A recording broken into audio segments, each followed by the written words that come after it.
Fala, galerinha da Bio! A aula de hoje é sobre inibição enzimática. Eu sou Barninho Bio e esse é o Interbio no quadro, a forma mais raiz de se apaixonar pela biologia.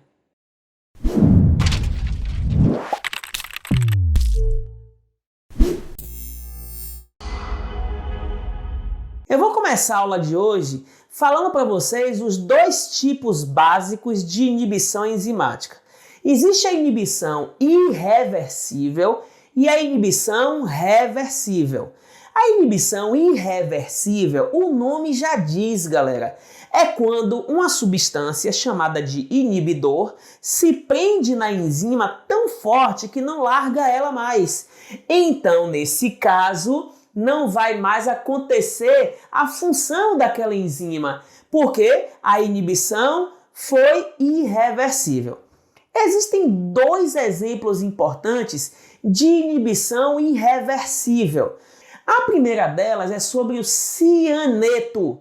O cianeto é um gás que quando você inala, ele vai para o sangue, vai para as células, vai para a mitocôndria e se prende numa enzima presente na mitocôndria chamada citocromo oxidase. É ela que faz a cadeia respiratória. Quando o cianeto se prende nessa enzima, ele não larga mais.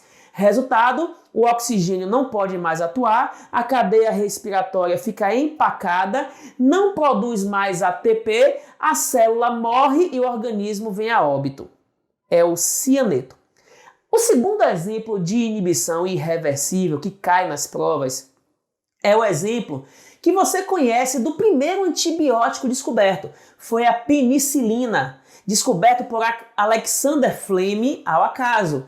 Ele estava lá cultivando as bactérias dele, acabou que uma delas mofou, deu um tipo de fungo chamado Penicillium notatum. Esse fungo produziu uma substância que ficou conhecida com o nome de penicilina, porque o nome do fungo é Penicillium. Essa substância atua como inibidor das enzimas que vão produzir a parede celular da bactéria. Aí a bactéria sem parede celular rompe, aí a água entra e aí no caso ela vai sofrer uma lise e vai levar à morte das bactérias. Foi o primeiro antibiótico descoberto. Mas a aula de hoje não é para falar sobre essas inibições irreversíveis, que são através de ligações covalentes muito fortes. A aula de hoje vai se concentrar nas inibições que são reversíveis.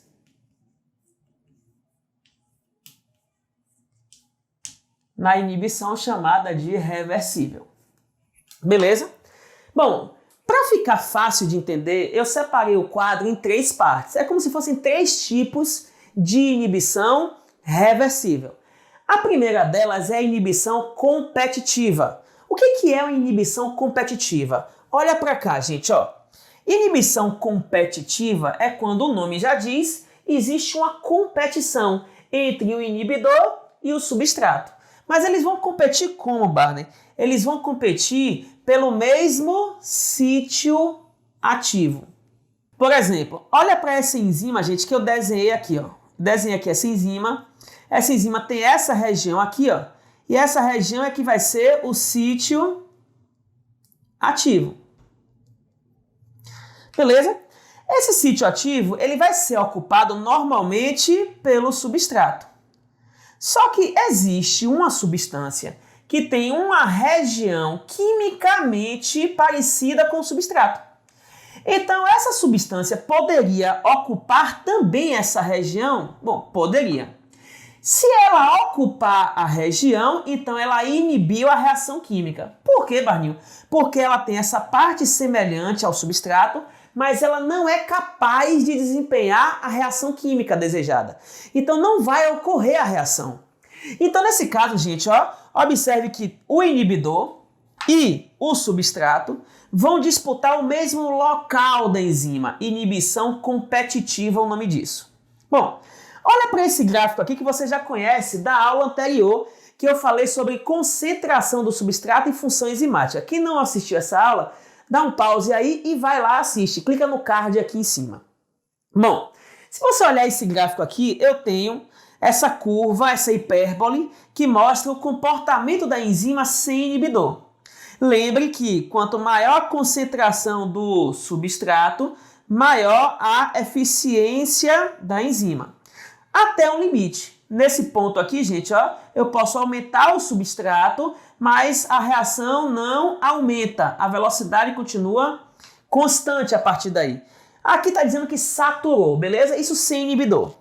Se eu fizer um comparativo agora, colocando inibidor no ambiente, se eu colocar um gráfico com inibição competitiva, o que vai acontecer? O inibidor não vai disputar pelo sítio ativo? Então, nessa disputa, né, o que vai acontecer? Algumas enzimas vão ficar ocupadas pelo inibidor e não vão reagir. Então, a gente quer dizer que nem toda enzima vai fazer a reação. Então, isso desloca a curva, a hipérbole, mais para baixo. Beleza? Só que, se você olhar esse eixo está mostrando que está havendo um aumento da concentração do inibidor ou do substrato. Olha para esse eixo. Está aumentando o que aqui? O substrato. Quer dizer, então, que o inibidor que eu coloquei nesse ambiente é constante. Se eu estou aumentando o substrato, então quer dizer que pela competição, o substrato que está aumentando vai ganhar a competição. E ele, inclusive, é capaz de retirar o inibidor do sítio ativo. Se tiver o inibidor presente lá e eu tiver muito, mas muito substrato, em algum momento os inibidores vão cair fora. Então observe que com o inibidor competitivo constante e o substrato aumentando a concentração, eu vou ter uma dificuldade para poder alcançar a velocidade máxima. Então quer dizer que eu vou ter um deslocamento aqui, ó, da curva hipérbole, um deslocamento da hipérbole. Bom, só que eu posso ainda assim alcançar, a velocidade máxima, certo? Igualzinho como se não tivesse o inibidor, só que é lógico, para alcançar essa velocidade máxima, eu vou precisar de uma concentração bem mais alta do substrato. Então, gente, ó, eu tenho aqui essa curva que seria com inibição, que também, ó, alcança aqui a saturação. E eu vou ter essa curva amarela, ó, que seria sem a inibição. Então observe que se a inibição for inibição competitiva, eu vou alcançar a mesma velocidade máxima, porém em concentrações de substratos diferentes. Eu vou precisar de muito mais substrato para poder ganhar a competição com o inibidor. Então, Barney, e se eu mantivesse o substrato constante e aumentasse o inibidor, aí o inibidor ia ganhar e a reação não iria mais acontecer. A reação iria zerar. Então, nesse caso, quem vai ganhar a reação vai ser o substrato que vai ganhar a reação, beleza? Então, ó, gente, sem inibidor tá o gráfico amarelo e com inibidor tá aqui o gráfico azul. Vamos ver agora a inibição não competitiva. Bom, na inibição, ó, não competitiva, observe que o inibidor ele vai se ligar não ao sítio ativo do substrato. Ele pode se ligar tanto ao complexo enzima-substrato, ou seja, o substrato já está preso à enzima, ou ele pode se ligar em outro local da enzima, ou seja, em outro sítio, que é o sítio do inibidor, beleza? Bom, observe aqui nesse desenho. Esse desenho está mostrando aqui, ó, gente, ó, de rosinha a enzima. Observe que a enzima já está ocupada pelo substrato, ó, aqui já tem o substrato. Então isso aqui nós chamamos de complexo enzima-substrato, ó, é o complexo enzima-substrato. Bom, e nós observamos aqui ainda os inibidores, que nesse caso eu botei dois, mas é um ou outro, certo? Bom, se você olhar aqui para esse inibidor, ele não está disputando o local com o substrato. O substrato está preso na enzima e o inibidor se ligou aqui, ó, numa região que vai meio que travar o conjunto, vai travar o complexo. E aí a reação química não vai acontecer. Observe que não está tendo uma disputa pelo local. O local está ocupado pela substância certa, mas o inibidor vai se acoplar ali e impedir que o processo avance. Bom, outra coisa, gente, é que o inibidor ele pode se prender em outro local, que nesse caso aqui é outro sítio ativo, só que esse sítio aqui, vamos chamar de sítio do inibidor, o inibidor se prendeu aqui, e essa combinação do inibidor nesse local faz com que a enzima não consiga fazer a reação química, por algum motivo. O inibidor se prendeu ali, no outro local, o complexo enzima-substrato pode até se formar, mas a enzima não consegue sofrer a modificação que ela precisa sofrer para poder acelerar a reação química. Joia? Então, nesse caso, vai haver inibição. Bom, só que, mais uma vez, eu vou fazer aqui um gráfico mostrando a velocidade da reação em função da concentração do substrato. Lembre que se eu aumentar a concentração do inibidor, o inibidor vai cancelar a reação de todas as enzimas e não vai ter mais reação ali. Então eu teria gráfico. Então, para analisar o gráfico, eu vou analisar o aumento da concentração do substrato e não do inibidor. Se eu aumentar aqui a concentração do substrato até esse ponto, lembre que vai haver um aumento da velocidade da reação. Eu vou aumentar a velocidade da reação. Bom, nesse ponto aqui, você lembra, é a saturação. Ou seja, se eu aumentar aqui a quantidade de substrato, a partir daqui, a reação, a velocidade da reação fica constante. E isso sem inibidor. Então, quer dizer que alcançou aqui essa velocidade máxima, essa Vmax. Bom, no caso da inibição não competitiva, olha como é que fica o gráfico que eu vou desenhar agora de azul. Na inibição não competitiva, não vai haver disputa com o substrato. O que acontece é que o inibidor vai se prender em uma quantidade de enzimas daquele meio e elas vão ficar sem funcionar. Enquanto que as outras enzimas que estão livres, ou seja, sem o inibidor, vão continuar funcionando normal. Então é como se a concentração de enzimas fosse menor. Então vai ser o mesmo gráfico, só que com um rendimento menor. Então quer dizer que eu vou alcançar uma menor velocidade máxima, um menor Vmax. Beleza, gente? Então aqui seria com inibidor. Bom, vamos comparar agora esses dois gráficos. No gráfico de cá, que a inibição é competitiva, observe que a velocidade máxima com inibidor e sem inibidor foi a mesma. O que mudou foi essa barriga da hipérbole, foi a curva. Eu desloquei a curva para baixo, quer dizer que eu diminuí a afinidade da enzima com o substrato. Então tinha alguém ali atrapalhando a interação, que era o inibidor competitivo, já que ele estava disputando o sítio ativo. Nesse caso aqui, o inibidor se prende na enzima, não se prende, lógico, em todas, porque se prender em todas as enzimas daquele ambiente, não vai ter mais reação química. Se prende em uma parte das enzimas, enquanto que a outra parte fica funcionando. Então, o resultado, eu vou alcançar a mesma saturação, o mesmo ponto de saturação, só que eu vou ter uma velocidade máxima menor do que se não tivesse o inibidor. Então o gráfico fica assim. E por fim, galerinha, vamos ver agora a inibição do tipo alostérica. Gente, a palavra alosteria quer dizer deformação, mudança de forma. Então, inibição alostérica é quando o inibidor ele vai se associar a um sítio chamado sítio alostérico e isso causa uma alteração no formato da enzima. Então, na inibição alostérica existe um sítio específico para o inibidor. Quando ele se prende, a enzima deforma e isso faz com que ela não funcione. Beleza? E isso chama de inibição alostérica. Bom, observe nesse desenho aqui. Eu coloquei aqui essa situação onde a enzima está livre, de boa, sem o inibidor, né? Então, o substrato vem e se prende, e aí ocorre a reação química que partiu o substrato nessas duas bolinhas aqui. Então, quer dizer que o substrato eram as duas bolinhas juntas que nesse caso aqui era o reagente, e o produto da reação foram as duas bolinhas separadas. Então imagine aí didaticamente que ocorreu aí uma hidrólise, ocorreu aí um catabolismo, uma reação de quebra.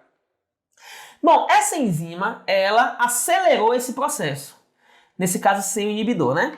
Bom, com o inibidor, o que acontece? O inibidor se prende nesse local aqui, ó, que não é o sítio ativo do substrato, se prende aqui. A enzima que tinha o sítio ativo do substrato com esse formato aqui, ó, gente, acaba perdendo o formato do sítio ativo, ou seja, ela sofre uma deformação estrutural, e isso faz com que o reagente não consiga mais se prender, ou seja, ele não consegue mais atuar naquela enzima, quer dizer, a enzima não consegue mais receber aquele substrato. Então quer dizer que o inibidor atuou dessa forma, modificando a enzima, modificando a estrutura dela. Só que, gente, existem várias modalidades de inibidor alostérico, vários tipos. Bom, eu vou direcionar para o que me interessa. É comum o inibidor alostérico ser o próprio produto da reação. Quando o inibidor alostérico é o próprio produto da reação, então quer dizer que houve aqui uma espécie de feedback, ou seja, houve aqui uma retroalimentação. Uma retroalimentação. É como se fosse um feedback. Cuidado, eu estou usando a palavra feedback porque está tendo aí uma espécie de retorno, mas uma espécie de retroalimentação, mas não é o feedback hormonal, não tem nada a ver com a parte de glândulas e hormônios. Nesse caso aí é um processo enzimático, é um processo de inibição.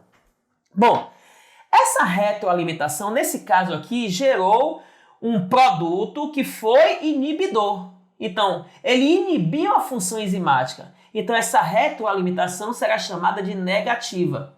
Então, negativa quando o produto gera uma inibição. Ô, Barney, mas o produto da reação poderia, ao invés de gerar uma inibição, poderia gerar uma estimulação para a enzima, ou seja, o produto, ele poderia se prender na enzima e ao invés de inibir, ele poderia estimular? Poderia. Se acontecesse, ao invés de uma inibição, uma estimulação, a gente chamaria isso aqui, gente, ó, de retroalimentação positiva, certo? Então, existe a alosteria, que é a mudança da forma da enzima, para que ela tenha mais afinidade ao reagente, então ela funciona melhor, nesse caso aí seria uma positiva, ou existe uma retroalimentação que deforma a enzima e ela não funciona direito. Nesse caso aí o nome é retroalimentação negativa ou inibitória, beleza? Bom, para que serve isso, Barney? Isso serve para regular o metabolismo celular. Por quê? Porque essa interação alostérica, quando é positiva, faz com que a enzima ela ganhe gosto pela coisa à medida que vai gerando o produto e aí ela acaba tendo um desempenho maior, não no início, mas no final do processo. À medida que vai gerando mais produto, vai aumentando a eficiência da enzima para que ela vá atuando cada vez mais. Algumas enzimas digestivas são assim. No início da digestão elas atuam lentamente, mas à medida que vão gerando produto, o próprio produto ativa ela mais ainda. E aí vai acelerando ainda mais a reação química. Já a retroalimentação negativa é para que não haja excedente de produto. Isso limita a quantidade de reações que a enzima é capaz de realizar. Faz com que ela gere a quantidade de produto apenas suficiente e não demasiadamente. Só que, gente, no caso da retroalimentação positiva, a gente pode montar também um gráfico, onde a concentração de soluto influencia na eficiência enzimática, ou seja, na velocidade da reação. Só que essa curva não será uma hipérbole de Mitchell, não obedecerá à cinética de Mitchell. Então como é que ela vai ser, Barninho? Ela vai ser assim, ó. Ela vai, com o aumento da concentração de substrato, a velocidade da enzima aumenta, mas aumenta pouco. Só que se o substrato vai aumentando ainda mais, chega um momento que a retroalimentação é positiva E isso é como se a enzima tomasse gosto pela coisa, aí ela veio, ó, gente, ó, e desponta.